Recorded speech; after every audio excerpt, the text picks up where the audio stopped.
Hi friends, ನಮ್ಮ ಅಡುಗೆ ನಿಮ್ಮ ರುಚಿಗೆ ಸ್ವಾಗತ. ರಾತ್ರಿ ಊಟಕ್ಕೆ ಒಂದು ಒಳ್ಳೆ ಸಾಂಬಾರು ಮಾಡಿದ್ದೆ. ಬೆಳಿಗ್ಗೆ ಎದ್ದರೆ ಆ ಸಾಂಬಾರು ಜೊತೆಗೆ ಇಡ್ಲಿ ತಿನ್ನಬೇಕು ಅಂತ ಮನಸ್ಸಾಗ್ತಾ ಇತ್ತು. ಆದರೆ ಹಿಟ್ಟು ಕೂಡ ಏನೂ ರೆಡಿ ಮಾಡಿರಲಿಲ್ಲ. ದಿಢೀರಾಗಿ ಉದ್ದಿನಬೇಳೆ ಹಾಕಿಬಿಟ್ಟು ಒಂದು ಇಡ್ಲಿಯನ್ನು ರೆಡಿ ಮಾಡಿದೆ. ತುಂಬ ಸೂಪರಾಗಿ ಬಂದಿತ್ತು. ಕೇವಲ 1 ಗಂಟೆಯಲ್ಲಿ ನಾವು ಇದನ್ನು ಮಾಡ್ಬೋದು. ಅದಕ್ಕೋಸ್ಕರ ನಿಮ್ಮ ಜೊತೆ ಇದನ್ನು ಶೇರ್ ಮಾಡ್ತಾ ಇದ್ದೀನಿ. ನಿಮಗೆ ಕೂಡ ಇದು ಉಪಯೋಗ ಆಗ್ಬೋದು ಅಂತ. ಬನ್ನಿ ಈಗ ಇದನ್ನು ಮಾಡುವ ವಿಧಾನ ಹೇಗೆ ಅಂತ ನೋಡೋಣ. ನೀವಿನ್ನು ನಮ್ಮ ಚಾನಲ್ಗೆ ಸಬ್ಸ್ಕ್ರೈಬ್ ಆಗಲಿಲ್ಲ ಅಂದರೆ ದಯವಿಟ್ಟು ಸಬ್ಸ್ಕ್ರೈಬ್ ಮಾಡ್ಕೊಳ್ಳಿ. ಪಕ್ಕದಲ್ಲಿರೋ ನೋಟಿಫಿಕೇಷನ್ ಬೆಲ್ ಕೂಡ ಕ್ಲಿಕ್ ಮಾಡ್ಕೊಳ್ಳಿ. ಈ ಇಡ್ಲಿ ಮಾಡೋದಕ್ಕೆ ಮೊದಲಿಗೆ 1 ಕಪ್ನಷ್ಟು ಉದ್ದಿನಬೇಳೆಯನ್ನು ಒಂದು ಬೌಲಿಗೆ ಹಾಕೊಳ್ಳಿ. ನೀರು ಹಾಕಿ 1-2 ಸರ್ತಿ ಈ ಉದ್ದಿನಬೇಳೆಯನ್ನು ಚೆನ್ನಾಗಿ ತೊಳೆಯಿರಿ. ಈ ಉದ್ದಿನಬೇಳೆಯನ್ನು ಜಾಸ್ತಿ ತೊಳಿಬಾರ್ದು, 1-2 ಸರ್ತಿ ತೊಳೆದ್ರೆ ಸಾಕಾಗುತ್ತೆ.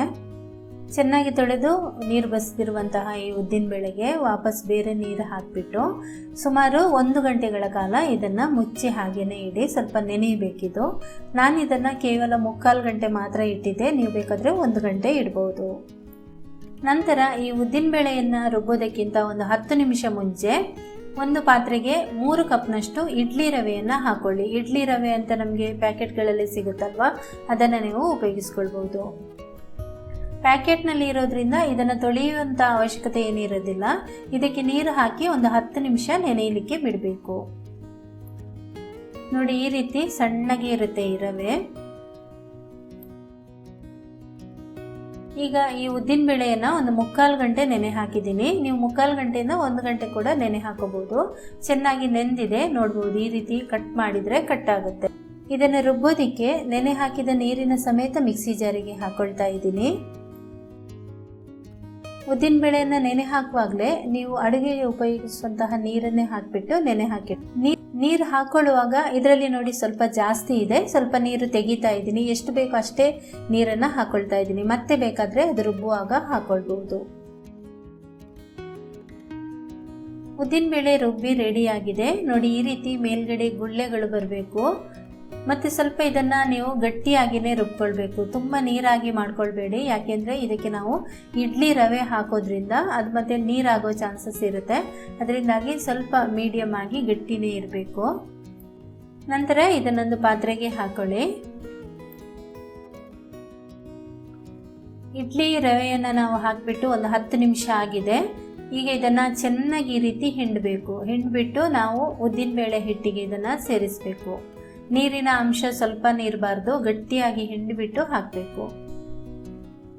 ನೋಡಿ, ಈ ರೀತಿ ಹಾಕಬೇಕು. ಪುಡಿ ಪುಡಿ ಆಗಬೇಕು. ಮತ್ತೆ ಬೇಕಾದರೆ ನಾವು ನೀರು ಏನಾದರೂ ಬೇಕಿದ್ರೆ ಸೇರಿಸ್ಕೊಳ್ಬೋದು. ಆದರೆ ನೀವು ತರಿಯನ್ನು ಹಾಕೊಳ್ಳುವಾಗ ಅಥವಾ ಇಡ್ಲಿ ರವೆಯನ್ನು ಹಾಕೊಳ್ಳುವಾಗ ಇದೇ ರೀತಿ ಹಿಟ್ಟಿಗೆ ಹಾಕೊಳ್ಬೇಕು. ಉದ್ದಿನಬೇಳೆ ಹಿಟ್ಟಿಗೆ ಈ ಇಡ್ಲಿ ರವೆಯನ್ನು ಹಾಕೊಂಡಿದ್ದೀನಿ. ನಂತರ ಇದರಲ್ಲಿ 1/4 ಕಪ್ನಷ್ಟು ಮೊಸರು ತೊಗೊಂಡಿದ್ದೀನಿ. ಸ್ವಲ್ಪ ಗಟ್ಟಿಯಾಗಿರುವಂತಹ ಮೊಸರು ತೊಗೊಳ್ಳಿ. ಇದರ ಮೊಸರಿನಲ್ಲಿ ಸ್ವಲ್ಪ ಗೆಡ್ಡೆ ಆ ರೀತಿ ಇರಬಾರ್ದು. ಈ ಥರ ಬೀಟ್ ಮಾಡಿಕೊಂಡ್ರೆ ಚೆನ್ನಾಗಿ ಕ್ರೀಮ್ ಥರ ಆಗುತ್ತೆ. ಈ ರೀತಿ ಆಗಬೇಕು.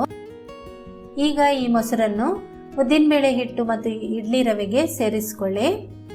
ಮೊಸರು ಹಿಂದಿನ ದಿನದಿದ್ದರೆ ಚೆನ್ನಾಗಿರುತ್ತೆ. ಅಂದರೆ ತುಂಬ ಹುಳಿಯಾಗಿದ್ದರೆ ತುಂಬ ಚೆನ್ನಾಗಿ ಬರುತ್ತೆ ಇಡ್ಲಿ. ಓಕೆನಾ? ನಿಮ್ಮ ಹತ್ರ ಹಿಂದಿನ ದಿನ ಮೊಸರು ಉಳಿದಿದ್ದರೆ ಅದನ್ನು ನೀವು ಹಾಕೊಳ್ಳಿ. ಇಲ್ಲಾಂದರೆ ಆ ದಿನದ ಮೊಸರನ್ನು ನೀವು ಉಪಯೋಗಿಸ್ಕೊಳ್ಬೋದು. ಒಟ್ಟಾರೆ ಹುಳಿಯಾಗಿದ್ದರೆ ಚೆನ್ನಾಗಿ ಬರುತ್ತೆ.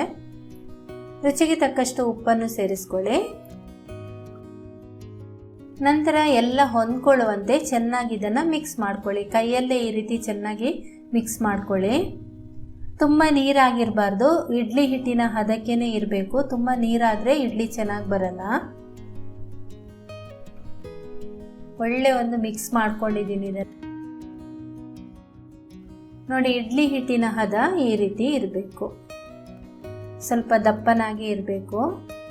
ಈಗ ಚೆನ್ನಾಗಿ ಮಿಕ್ಸ್ ಮಾಡ್ಕೊಂಡಾದ್ಮೇಲೆ ನೀವು ಇದನ್ನು ಹುದುಗ್ ಬರಲಿಕ್ಕೆ ಇಡ್ಬೋದು. ಅಂದರೆ ಹುಳಿ ಬರಿಸಲಿಕ್ಕೆ ಇಡ್ಬೋದು. ಸುಮಾರು ಒಂದು 3-4 ಗಂಟೆ ಆ ರೀತಿ ಇಟ್ಟು ನಂತರ ನೀವು ಇಡ್ಲಿ ಮಾಡ್ಕೊಳ್ಬೋದು. ಆದರೆ ನಾನೀಗ ಇದನ್ನು ತಕ್ಷಣಕ್ಕೆ ಮಾಡ್ಕೊಳ್ತಾ ಇದ್ದೀನಿ. ಅಂದರೆ ದಿಢೀರಾಗಿ ಮಾಡ್ಕೊಳ್ತಾ ಇದ್ದೀನಿ. ನನಗೆ ಬೆಳಿಗ್ಗೆ ಇದು ರೆಡಿ ಮಾಡಿಬಿಟ್ಟು ತಕ್ಷಣವೇ ನಾನು ಇಡ್ಲಿ ಮಾಡ್ಕೊಳ್ತಾ ಇರೋದು. ಅದಕ್ಕೋಸ್ಕರ ನಾನಿಲ್ಲಿ ಸ್ವಲ್ಪ ಸೋಡಾ ಪುಡಿ ಬಳಸ್ತಾ ಇದ್ದೀನಿ. ನೀವು ಸೋಡಾ ಪುಡಿ ಬದಲು ಬೇಕಾದರೆ ಏನೋ ಕೂಡ ಬಳಸ್ಬೋದು, ಅಥವಾ ನೀವು ಹುದುಗ್ ಬರೆಸಿ ಸ್ವಲ್ಪ ಹೊತ್ತಾದಮೇಲೆ ನಾನು ಇಡ್ಲಿ ಮಾಡ್ತೀನಿ ಅಂತಾದರೆ ಆ ರೀತಿ ಕೂಡ ಮಾಡ್ಕೋಬೋದು. ಆವಾಗ ನೀವು ಸೋಡಾ ಪುಡಿ ಏನು ಕೂಡ ಬಳಸಬೇಕು ಅಂತ ಇರೋದಿಲ್ಲ. ಮೊಸರು ತುಂಬ ಹುಳಿಯಾಗಿರೋದು ಹಾಕಿದ್ದೀನಿ. ಹಾಗೆಯೇ ಸೋಡಾ ಪುಡಿ ನಾನಿಲ್ಲಿ ಕೇವಲ 1/4 ಟೀ ಸ್ಪೂನ್ ಅಷ್ಟು ಮಾತ್ರ ಉಪಯೋಗಿಸ್ಕೊಂಡಿದ್ದೀನಿ. ಸೋಡಾ ಪುಡಿ ಹಾಕಿದ ಮೇಲೆ ಕೈಯಲ್ಲಿ ಅದನ್ನು ಈ ರೀತಿ ಚೆನ್ನಾಗಿ ಮಿಕ್ಸ್ ಮಾಡ್ಕೊಳ್ಳಿ.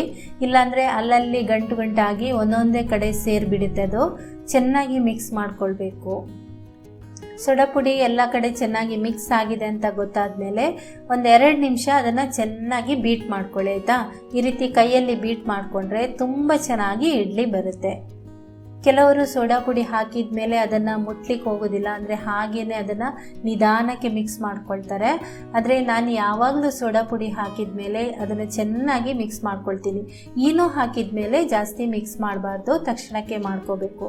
ಅಥವಾ ನೀವು ಬೇಕಿಂಗ್ ಪೌಡರ್ ಹಾಕ್ತಿರಲ್ವ, ಆವಾಗಲೂ ಹಾಗೆಯೇ ಜಾಸ್ತಿ ಅದನ್ನು ಮಿಕ್ಸ್ ಮಾಡಬಾರ್ದು. ತಕ್ಷಣಕ್ಕೆ ಇಡ್ಲಿ ಅಥವಾ ನೀವು ಕೇಕ್ ಮಾಡ್ತೀರಿ ನೋಡಿ, ಅದನ್ನೆಲ್ಲ ತಕ್ಷಣಕ್ಕೆ ಮಾಡ್ಕೋಬೇಕು. ಆದರೆ ಸೋಡಾ ಪುಡಿ ಹಾಕಿದ ಮೇಲೆ ಖಂಡಿತವಾಗಿ ಅದನ್ನು ಸ್ವಲ್ಪ ಹೊತ್ತು ಚೆನ್ನಾಗಿ ಬೀಟ್ ಮಾಡಿಕೊಂಡು ಮತ್ತೆ ಸ್ವಲ್ಪ ಹೊತ್ತು ಇಟ್ಟು ಕೂಡ ಅದು ಇಡ್ಲಿ ಅಥವಾ ದೋಸೆ ಏನು ಬೇಕು ಮಾಡ್ತೀರಾ ಅದನ್ನು ಮಾಡ್ಕೋಬೋದು ನೀವು. ಈಗ ಚೆನ್ನಾಗಿ ಇದನ್ನು ಮಿಕ್ಸ್ ಮಾಡ್ಕೊಂಡಾದ್ಮೇಲೆ ಮುಚ್ಚಳವನ್ನು ಮುಚ್ಚಿ 10 ನಿಮಿಷ ಹಾಗೇನೆ ಬಿಡಿ. ನಂತರ ಇಡ್ಲಿ ಮಾಡ್ಕೊಳ್ಳಿ.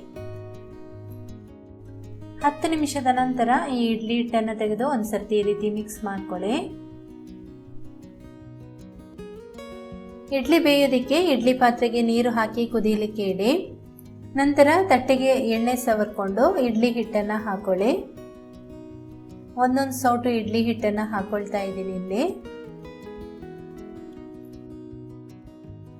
ಇಡ್ಲಿ ಚೆನ್ನಾಗಿ ಉಬ್ಬಿ ಬರಬೇಕು, ಸಾಫ್ಟ್ ಆಗಬೇಕು ಅಂದರೆ ಇಡ್ಲಿ ಹಿಟ್ಟನ್ನು ಬೇಯಲಿಕ್ಕೆ ಇಡುವಾಗ ನೀರು ಚೆನ್ನಾಗಿ ಕುದೀತಾ ಇರಬೇಕು. ನಂತರ ಇದನ್ನು ಮುಚ್ಚಳ ಮುಚ್ಚಿ 10 ನಿಮಿಷ ಬೇಯಲಿಕ್ಕೆ ಬಿಡಿ. 10 ನಿಮಿಷದ ನಂತರ ಇಡ್ಲಿ ನೋಡಿ ಎಷ್ಟು ಸಾಫ್ಟ್ ಆಗಿ ಬಂದಿದೆ ಅಂತ. ಇಡ್ಲಿ ನೋಡಿದ್ರೇ ನಿಮಗೆ ಕಾಣ್ತಾ ಇದೆ, ಇಲ್ಲಿ ಚೆನ್ನಾಗಿ ಉಬ್ಬಿ ಬಂದಿದೆ. ಹಾಗೆಯೇ ಎಷ್ಟು ಮೆತ್ತಗೆ ಆಗಿದೆ ಅಂತ ನೀವೇ ಇಲ್ಲಿ ನೋಡ್ಬೋದು. ನೋಡಿ ಎಷ್ಟು ಸೂಪರ್ ಆಗಿ ಬಂದಿದೆ ನೋಡಿ. ಉಳಿದ ಹಿಟ್ಟನ್ನು ಕೂಡ ಬೇರೆ ಪಾತ್ರೆಯಲ್ಲಿ ನಾನು ಇಡ್ಲಿ ಮಾಡ್ಕೊಂಡಿದ್ದೀನಿ. ಆಹಾ, ಬಿಸಿ ಬಿಸಿ ಆಗಿರುವಂತಹ ಇಡ್ಲಿ ಕೊಕೊನಟ್ ಚಟ್ನಿ ಸಾಂಬಾರ್ ಜೊತೆಗಂತೂ ಸೂಪರ್ ಆಗಿರುತ್ತೆ. ನೋಡಿ, ಇಲ್ಲಿ ನಾನು ನಿಮಗೆ ಬಿಸಿ ಬಿಸಿ ಇಡ್ಲಿ ಕಟ್ ಮಾಡಿ ಕೂಡ ತೋರಿಸ್ತಾ ಇದ್ದೀನಿ ಯಾವ ರೀತಿ ಬಂದಿದೆ ಅಂತ. ಸೂಪರ್ ಆಗಿ ಬಂದಿದೆಲ್ಲ.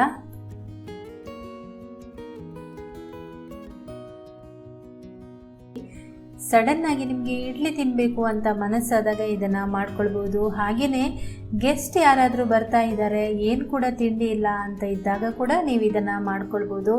ತುಂಬಾ ಚೆನ್ನಾಗಿರುತ್ತೆ. ಖಂಡಿತ ನೀವು ಇದನ್ನು ಮನೇಲಿ ಟ್ರೈ ಮಾಡಿ. ಈ ವಿಡಿಯೋ ಇಷ್ಟ ಆಗಿದ್ರೆ ಒಂದು ಲೈಕ್ ಮಾಡಿ, ಹಾಗೆಯೇ ನಿಮ್ಮ ಪರಿಚಯದವರಿಗೆ ಶೇರ್ ಮಾಡಿ. ನೀವಿನ್ನು ನಮ್ಮ ಚಾನಲ್ಗೆ ಸಬ್ಸ್ಕ್ರೈಬ್ ಆಗಲಿಲ್ಲ ಅಂದರೆ ದಯವಿಟ್ಟು ಸಬ್ಸ್ಕ್ರೈಬ್ ಮಾಡ್ಕೊಳ್ಳಿ. ಪಕ್ಕದಲ್ಲಿರೋ ನೋಟಿಫಿಕೇಷನ್ ಬೆಲ್ ಕೂಡ ಕ್ಲಿಕ್ ಮಾಡ್ಕೊಳ್ಳಿ. Thank you.